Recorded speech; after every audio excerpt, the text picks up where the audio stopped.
The paralysis effect from the bloodsucker was slowly starting to wear off, and as it did, Ian lifted himself off the ground to have a look at just what was going on. In the center of the arena was lit up by the small glowstone where Vorden was standing. But he wasn't just standing there on his own. He had multiple chairs that had been taken from the arena surrounding him. How's he able to use the ability so well already? Even I would struggle to do something like this if I was in top condition. Didn't he just copy my ability a while ago? As the bloodsucker lifted himself off the ground, he pulled the metal object that had been lodged into his shoulder and dropped it onto the floor. 20 of 25 HP. Rack! The bloodsucker snarled out. Its attention was now fully focused on what had caused him pain. Instead of going in straight for an attack and charging in, though, the bloodsucker dug its claw into the wall and started to climb upwards. "How are we meant to see him now?" said Vorden. "It's too dark and the beast can attack from anywhere." "I have no time to play games," the little one said. He lifted his hands and started to crumble up each of the chairs into several metal spikes, all looming above his head. Then he waited. The beast jumped down from above, and as soon as the little one could hear and see him, he immediately repelled all the spikes in that direction.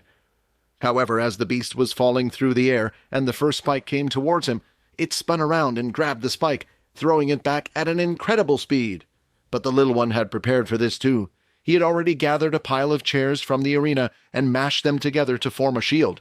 He placed this on the ground so he could easily pick it up when needed. As the spike came towards him, he lifted the shield, but what he didn't expect was the blow to be so powerful that the spike had managed to still penetrate the shield he created, which was at least 6 inches thick with metal chairs.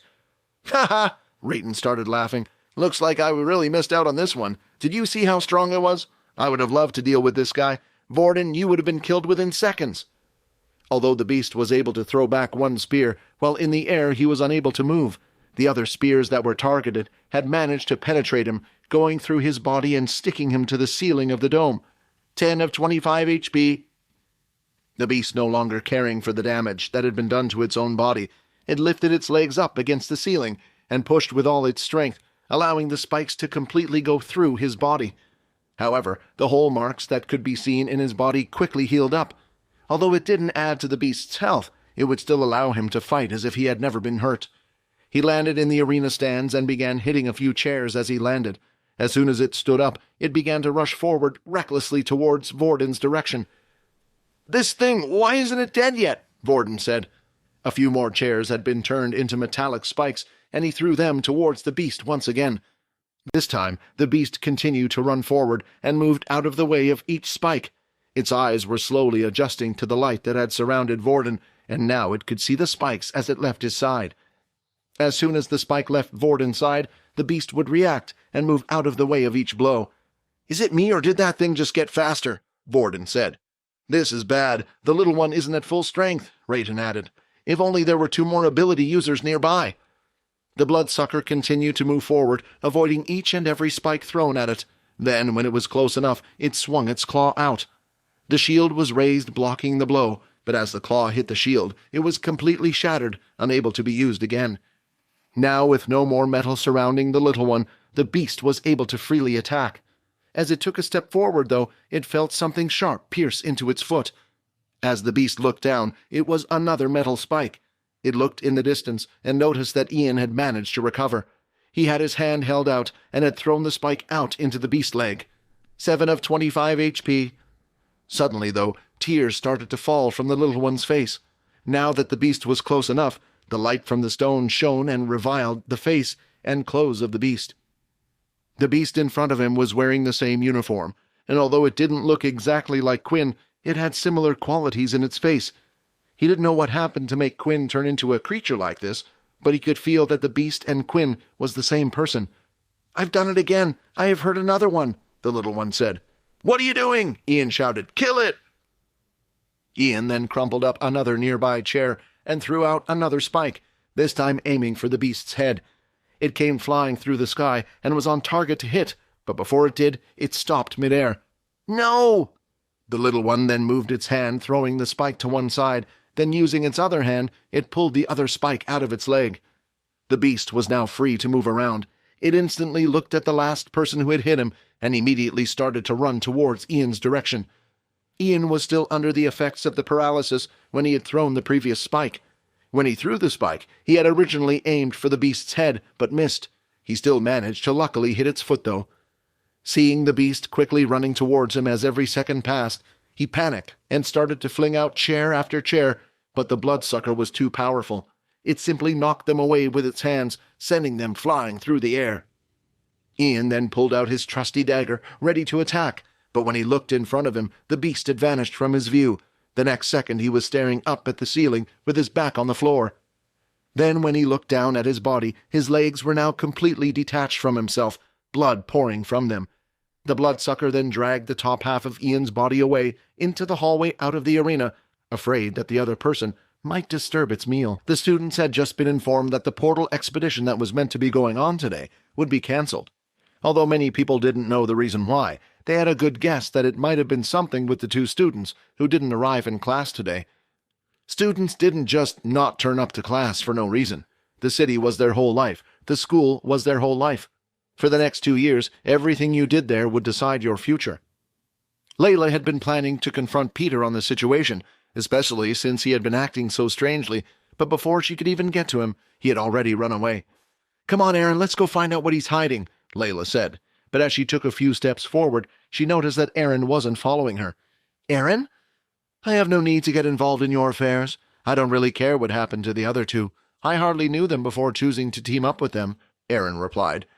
"Look at it this way, right? You said you wanted to create the strongest team in the class, yeah?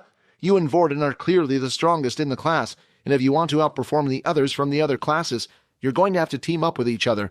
Our team is already registered, and I don't even know if they can find a replacement, so we might not even be allowed to take part in the expedition." After hearing Layla's last words, her eyes suddenly lit up. "What did you say? Let's go find that rat." The two of them, now working together, started to look around the school to see if there were any signs of Peter anywhere, but the two were unable to find him. They knocked on his dorm room door a few times as well, but there was no answer. The dorm room doors each opened via a fingerprint sensor on the door handle. So even if Peter was in his room, the two of them wouldn't have been able to enter. They could have waited outside, but the longer they waited, the more Layla started to worry about Quinn. If he was unable to get blood, she knew firsthand what Quinn could do. As they continued to search for Peter, they still couldn't find him, but they did find a group of people who might have known where he was.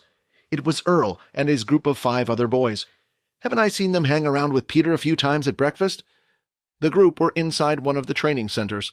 This one in particular was filled with testing equipment that they used on new students, and was also an area where students were able to practice on the machines. If they had increased their ability level or obtained new skills, they could test themselves on the machines, write down the scores to upgrade the status on their wristwatch. If Layla was on her own, she would have never approached the group, but she had Aaron by her side. "Hey guys," Layla said with a smile as she approached the group of boys. Before replying, Earl took a glance at her wristwatch and saw that she was only a level 2. "What do you want?" Earl replied.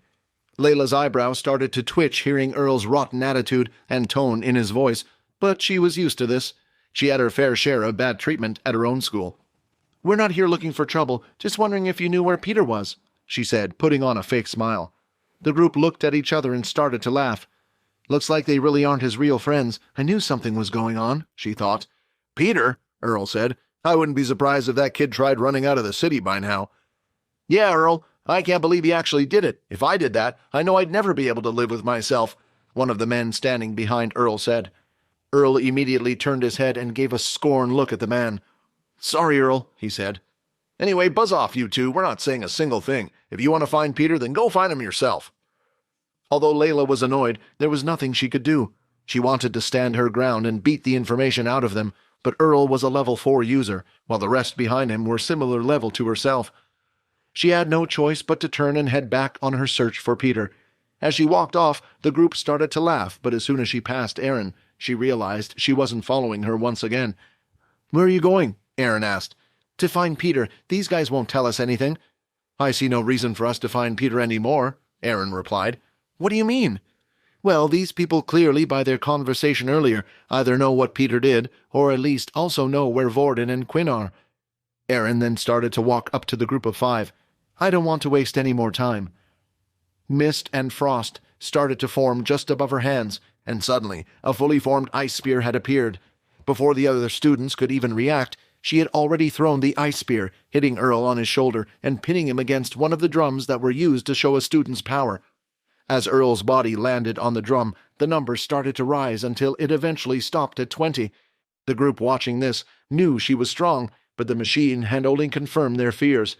The group had no intention of fighting back after seeing Erin's powers. They knew their place was under someone like her. However, she didn't care. She then placed both of her hands on the ground, and a trail of ice started to appear, traveling across the floor, eventually reaching the group's legs and freezing them all in place. "Now, which one of you is going to tell me what I want to know first?" Erin said. Subscribe to the Pocket FM Blockbuster YouTube channel and press the bell icon for instant notifications. Check out our channel for more exciting shows.